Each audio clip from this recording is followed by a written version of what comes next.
আমাদের একদিন মৃত্যুবরণ করতে হবে, তারও একটা প্রস্তুতি থাকা দরকার। সবকিছুই তো প্রস্তুতি জীবনভর নিয়েই নিলাম, মরণের প্রস্তুতি কয়জন নিচ্ছি বলেন?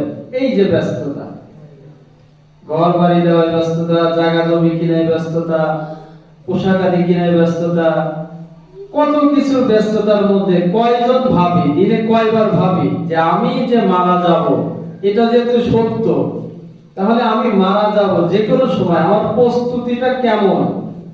আমি এখন মারা গেলে আমি জীবন ভর এই জগৎ যা করছি, আমি কি আল্লাহর কাছে এগুলোর জবাব দিতে পারবো কিনা? আমার প্রস্তুতিটা কেমন চলতেছে? একবার চোখ বন্ধ করে ভাবেন তো, যে আমার এই 20, 30, 50 বছরের জীবনে এ যাবৎ যা করছি, আমি যে 5 দিন বেঁচে থাকবো, আমি চিন্তা করতেছি এই সামনের সপ্তাহ থেকে আমি আমল করা ধরবো।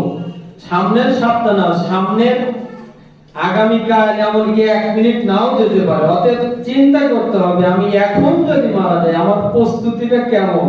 আমার এই জীবনের পিছনে আমার আমলগুলো কি আছে? এই আমল নিয়ে কি আমি নাজাত পাবো কিনা? এটা প্রস্তুতি থাকা দরকার। সবকিছুর যেহেতু প্রস্তুতি আছে, কবরের প্রস্তুতিটা বেশি নেওয়া দরকার।